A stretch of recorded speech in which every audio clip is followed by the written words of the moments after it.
Hello everyone, আসসালামু আলাইকুম। নিশ্চয়ই সবাই অনেক ভালো আছেন, সুস্থ আছেন।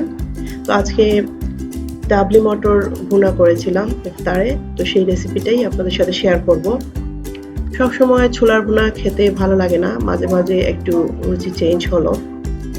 তো ডাবলি মটর দিয়ে যে শুধু চটপটি রান্না করতে হবে এমন না, ডাবলি মটরের ভুনাটাও অনেক মজা হয়। তো ডাবলি মটরের ভুনা করার জন্য আমি মটরগুলোকে আগেই ভিজিয়ে রেখেছিলাম, তারপর হাফ সিদ্ধ করে তারপর ডিপ ফ্রিজে রেখে দিয়েছিলাম। তো এখন সেটাই ভুনা করছি। তো প্রথমেই এখানে 2 টেবিল চামচ কুকিং অয়েল দিয়ে দিয়েছি, তারপর আস্ত জিরা দিলাম আর শুকনো মরিচ কেটে 3-4 টুকরো দিয়ে দিয়েছি। মরিচটা একটু কালো হয়ে যাওয়ার পরে আমি এখানে দারুচিনি আর তেজপাতা দিয়েছি। এলাচটা আমি অ্যাভয়েড করেছি এখানে। তো এরপরই এখানে আমি আদা রসুনের পেস্ট দেব। এখানে 1 টেবিল চামচ আদা, 1 টেবিল চামচ রসুন দিয়েছি। আর পেঁয়াজ কুচি আমি এখানে দেব প্রায় 1 কাপের মতো। তো আমি যে ইনগ্রিডিয়েন্টস এখানে ব্যবহার করছি সবগুলো ইনগ্রিডিয়েন্টসই আমার ডেসক্রিপশন বক্সে লিখে দেওয়া থাকবে আপনাদের সুবিধার জন্য। তো একটু কষ্ট করে আপনারা ডেসক্রিপশন বক্সটা দেখে নেবেন। তো পেঁয়াজটা দিয়ে এখন আমি পেঁয়াজটাকে ভালো করে কষিয়ে নিচ্ছি। 1 চা চামচ লবণ দিয়ে আমি পেঁয়াজটাকে কষিয়ে নেব। লবণ দিয়ে দিলে পেঁয়াজটা একটু তাড়াতাড়ি নরম হয়ে যায়।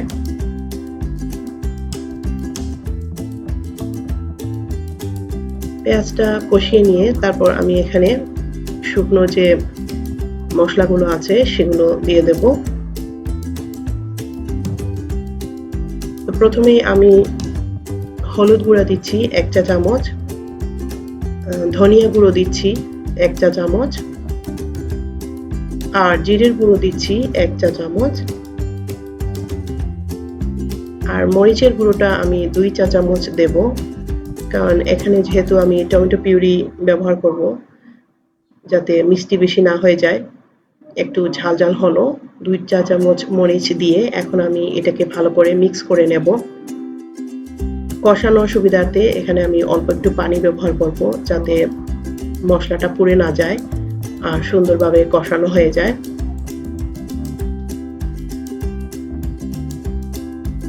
তো আমি চেষ্টা করছি আপনাদের নতুন নতুন রেসিপি দেওয়ার। যদি ভালো লেগে থাকে তাহলে লাইক করবেন আর বন্ধুদের সাথে শেয়ার করে নেবেন, আর কমেন্টে জানাবেন আমার রেসিপিগুলো আপনাদের কেমন লাগছে। আর যারা সাবস্ক্রাইব করেছেন তাদেরকে অনেক ধন্যবাদ, আর যারা এখনো সাবস্ক্রাইব করেননি তারা প্লিজ আমার চ্যানেলটি সাবস্ক্রাইব করে নেবেন। তো এখন আমি মশলাটা কষানোর পরে আমি আমার যে ডাবলি মটরটা ছিল সেটা এখন এর মধ্যে দিয়ে দিলাম, দিয়ে এখন এটাকে ভালো করে মিক্স করে নেব। মিক্স করে আরো কিছুক্ষণ ঢেকে রাখবো। তারপর ঢাকনা খুলে আমি এখানে টমেটো পিউরিটা দিয়ে দেব।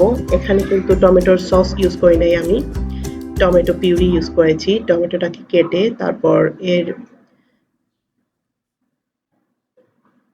পিউরি করে তারপর এটা আমি দিয়েছি। টমেটোটাকে কেটে নিয়েছি, তারপর ব্লেন্ডার করে নিয়েছি, ব্লেন্ডার করে তারপর ছাঁকনি দিয়ে ছেঁকে আমি পিউরিটা করেছি। তো এখন আমি এটাকে ঢেকে দিলাম। ঢাকা তুলে তারপর আমি এখানে 1 কাপ পরিমাণ টমেটো পিউরিটা দিয়ে দিলাম। টমেটো পিউরিটা দিয়ে এটাকে আবারও ভালো করে মিক্স করে নেব।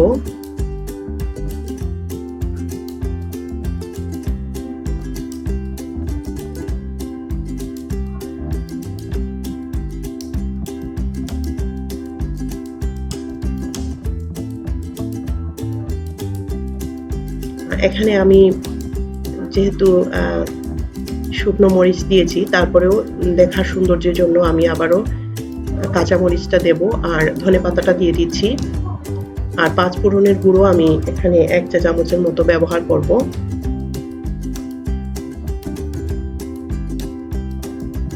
সবকিছু আবারও মিক্স করে নিচ্ছি।